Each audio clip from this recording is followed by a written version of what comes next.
बिस्मिल्लाहिर्रहमानिर्रहीम। किताब शरीफ अल-मेहदी फ़िल क़ुरआन मर्ज आला जहान तशय्यो हज़रत आयतुल्लाह अल-उज़्मा सैयद सादिक़ हुसैनी शिराज़ी दामज़िल्लहु की तालीफ़ शुदा कुतुब में से एक है। ये किताब दर हकीकत उन दसियों क़ुरआनी आयात का मजमुआ है जो तफ़सीरन, तावीलन, तंज़ीलन, तदबीक़न या तशबीहन हज़रत इमाम मेहदी मुंतज़र अज्जलल्लाहु ताला फ़रजहु शरीफ की अज़मत पर दलालत करते हैं। मर्ज आली क़द्र दामज़िल्लहु ने इन आयात को कुतुब आम्मा जैसे सुलेमान क़ंदूज़ी की किताब यनाबिउल मवद्दा वग़ैरह से साबित किया है कि ये तमाम आयात इमाम ज़माना अज्जलल्लाहु ताला फ़रजहु शरीफ से मुताल्लिक़ हैं।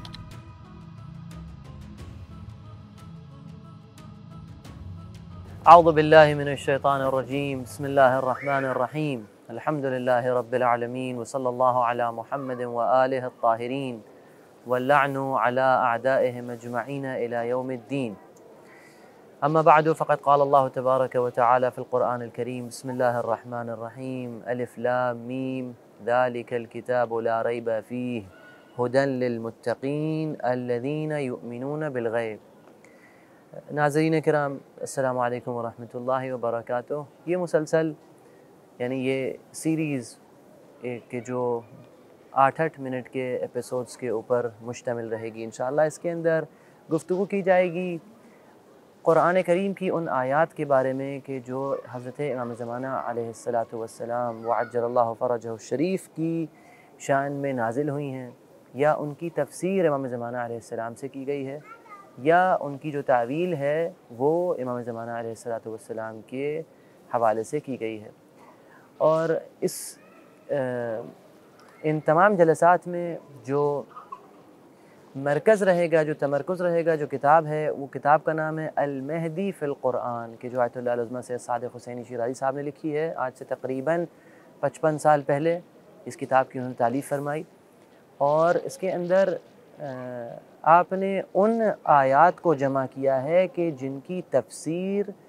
या जिनकी तावील या जिनकी तंज़ील या जिनकी तत्बीक़ इमाम ज़माना अलैहिस्सलातु वस्सलाम के ऊपर की गई है। अब ये चार जो इस्तिलाहात थी, इनमें क्या फ़र्क है, ये इंशाअल्लाह आगे आने वाली बाज़ मुबाहिस में इसका भी तज़किरा होता रहेगा।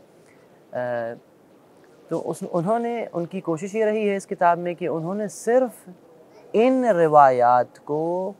यानी वो आयात कि जो इमाम ज़माना अलैहिस्सलातु वस्सलाम की शान में नाजिल हुई हैं, अहले सुन्नत के मनाबे में जो आया है कि यानी ये फ़लाँ आया, ये आय करीमा इमाम ज़माना अलैहिस्सलाम की शान में नाजिल हुई है,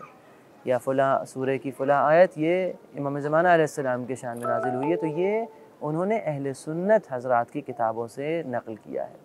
या अहले सुन्नत की किताबों से नक़ल किया है, और अगर किसी शिया किताब से भी नक़ल किया है तो उस हवाले से कि जो कोई अहले सुन्नत का हवाला हो, ताकि ये हुज्जत बन सके उन लोगों के ऊपर के जो इमाम ज़माना अलैहिस्सलातु वस्सलाम के वजूद के मुनकिर हैं, या उनकी ग़ैबत के मुनकिर हैं, या उनके फ़ज़ल और उनकी विलायत के मुनकिर हैं। क्योंकि बाज़ लोग कहते हैं कि जिस तरह से वो गुमान करते हैं कि ये जो शिया अक़ीदा है, 12वें इमाम के ऊपर अक़ीदत रखना, 12वें इमाम की विलायत को मानना, और वो अभी पर्दे ग़ैब में इस चीज़ को नहीं मानते। ये उसी तरह से है कि जिस तरह से लोग ख़ुद अमीरुल मोमिनीन अलैहिस्सलातु वस्सलाम की विलायत बिला फ़स्ल को नहीं मानते। तो जिस तरह से उन लोगों को ख़ुद उन्हीं के मनाबे से हमारे शिया बुज़ुर्ग उलमा परवरदिगार आलम उनकी इज़्ज़त में अफ़ज़ाइश फ़रमाए, और जो गुज़र गए हैं उनके ऊपर रहमत फ़रमाए, और जो बाक़ी हैं उनको तूल उम्र अता फ़रमाए, वो उलमा उनकी ही किताबों से उनको दिखाते हैं कि किस तरह से हज़रत अमीर अलैहिस्सलातु वस्सलाम की विलायत बिला फ़स्ल साबित है। उसी तरह से उन्हीं उलमा का फ़रीज़ा ये है कि उनको उन्हीं के मनाबे से दिखाएं कि किस तरह से इमाम ज़माना अलैहिस्सलातु वस्सलाम की विलादत, और विलादत के बाद उनकी विलायत, और विलायत के बाद उनकी ग़ैबत उन्हीं के मनाबे से साबित है। और उन्हीं ने क़ुरआन की कितनी आयात को, मुतअद्दिद आयात का इंशाअल्लाह इसके अंदर तज़किरा किया जाएगा कि ये पूरी किताब है कि जिसके अंदर तमाम सूरह की आयात हैं। और ख़ुद उन्होंने कहा है कि उन्होंने तमाम रवायात नहीं जमा नहीं कर सके हैं, बल्कि जितनी हो सकती थी वो उन्होंने जमा की। آج سے تقریباً 55 سال پہلے یہ جو کتاب لکھی گئی.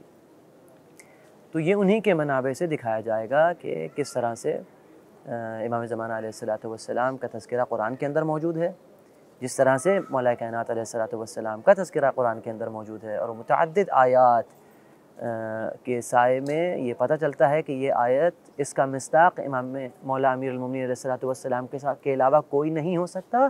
اسی طرح سے ہم کو پتہ چلتا ہے یہاں پر ان آیات میں کہ جو آپ کے سامنے انشاءاللہ قرأت کریں گے، ان میں پتہ چلتا ہے کہ ان میں سے بعض آیات کا مصداق امام زمانہ علیہ الصلوۃ والسلام کے علاوہ کوئی ہو ہی نہیں سکتا، کیونکہ یہ جو آیات ہیں یہ صرف اشارہ کر رہی ہیں ظہور کی طرف، یعنی یہ ظہور کے زمانے کی طرف. جب امام زمانہ علیہ الصلوۃ والسلام آپ جب تشریف لائیں گے، یہ ان واقعات کی طرف اشارہ کر رہی ہیں. جیسے ابھی بعض روایات بیان کی جائے گی کہ جیسے مثال کے طور کے اوپر ایک بیج میں سے 7 دانے نکل رہے ہیں، فی کل سنبلۃ 100 حبہ یا 7 سنابلہ. تو یہ جو ہے جس طرح سے بھی روایات میں بھی جو ہے اس کو پیش کیا جائے گا. تو یہ ان علماء کا شکر گزار ہونا چاہیے ہم کو کہ جنہوں نے جو ہے اس چیز کو آگے بڑھایا اور امام زمانہ علیہ الصلوۃ والسلام کی ولایت